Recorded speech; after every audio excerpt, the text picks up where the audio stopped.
오늘은 왜 친환경 에너지에 투자해야 하는지에 대한 저의 생각을 이야기하겠습니다.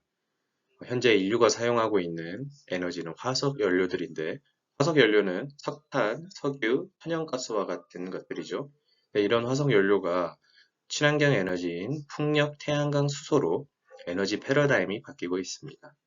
이런 에너지 패러다임이 바뀐다는 것은 정말 많은 것들이 변한다는 것인데, 이제 에너지 패권이 바뀌면은 거기에 따른 뭐 정치, 경제, 돈의 흐름들이 다 바뀌게 되죠. 그래서 이런 에너지 패러다임이 바뀐 이 시점에서 투자자들은 돈을 벌 수 있는 기회를 찾아야 한다고 생각합니다.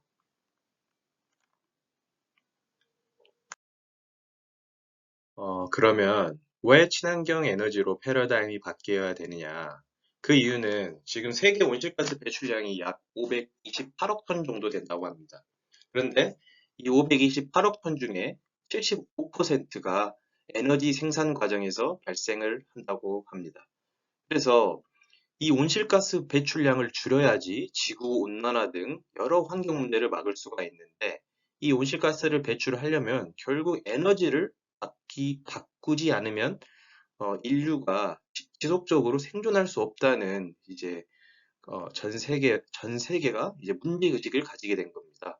그래서 이제 전 세계가 2050년 탄소 중립을 목표로 설정하고 온실가스 배출량을 줄이기 위해서 함께 움직이는 이런 그런 움직임이 생기기 시작했습니다.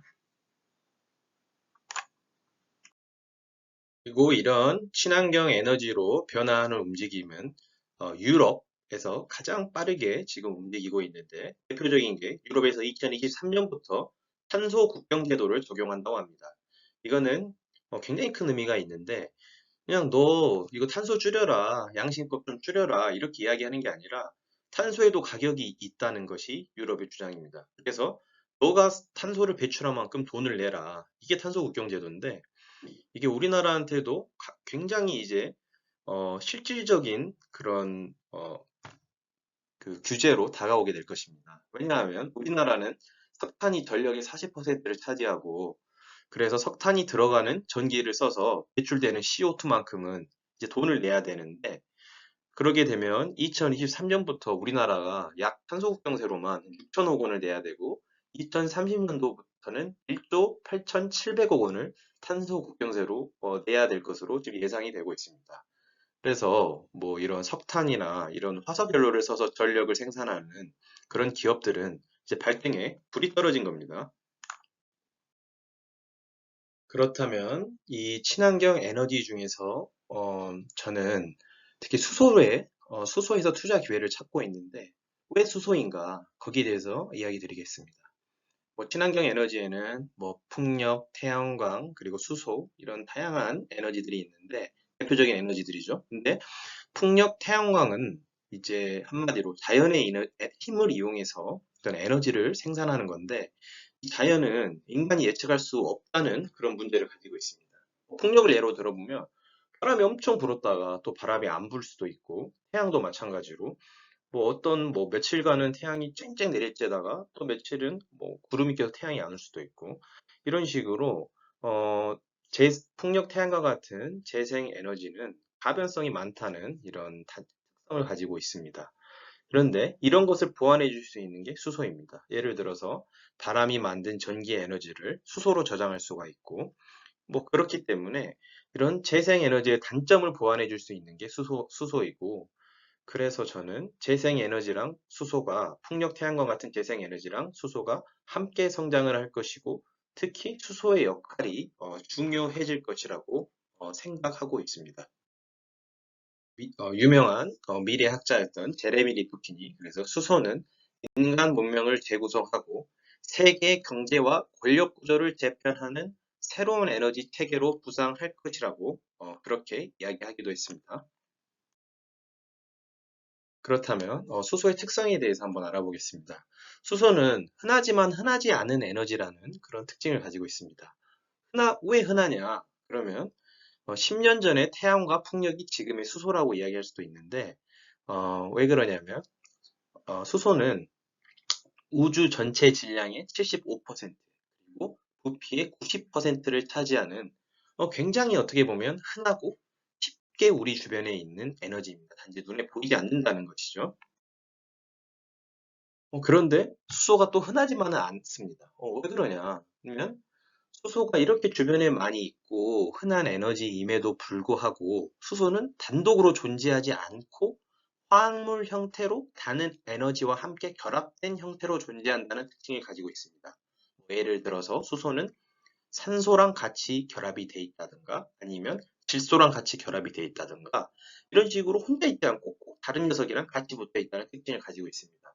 그래서 이런 수소를 잘라서 단독으로 빼내는 기술이 중요한데 또 이런 기술에는 에너지가 많이 소모되고 또 돈이 들겠죠. 에너지가 많이 소모되면. 그래서 이런 기술적인 해결해야 되는 문제들이 있습니다. 그래서 이제 수소를 이렇게 잘라서 단독으로 빼내려면 대표적인 게 전기 분해를 통해 가지고 물을 수소랑 산소로 분리를 할 수가 있는데 또 이런 기술을 위해서는 수전의 장치가 필요하다는 이런 기술적인 난제들이 있는 것도 사실입니다.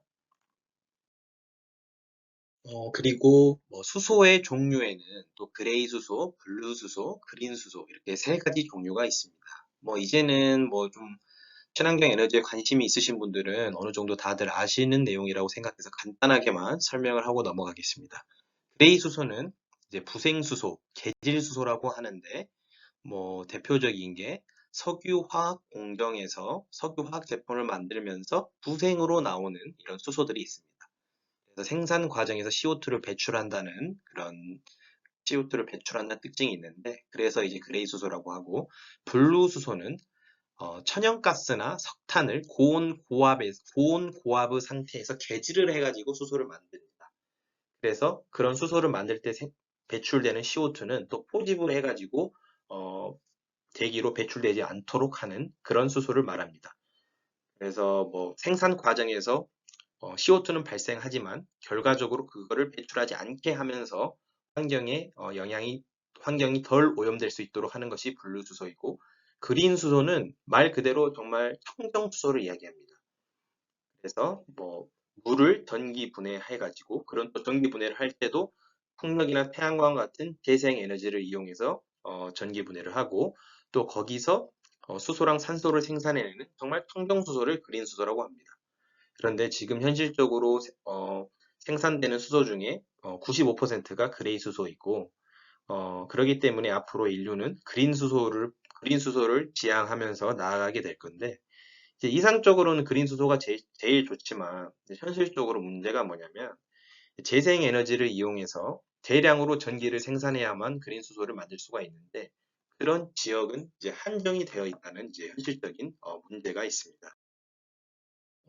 그런데 수소가 또 매력적인 게 그런 문제를 또 해결해 줄 수 있는 에너지가 또 수소입니다. 그러니까 자기의 문제를 해결해 줄 수 있는 에너지가 또 수소라는 거죠. 어떻게 보면 또 문제점이 아니라고도 할 수 있는데 그래서 이제 그린 수소를 생산할 수 있는 지역이 한정적이라고 말씀드렸잖아요. 그런데 이런 한정된 지역에서 태양광이나 풍력으로 만든 전기를 수소로 전환해서 우리나라로 가져올 수 있는 그런 수단이 또 이제 수소입니다.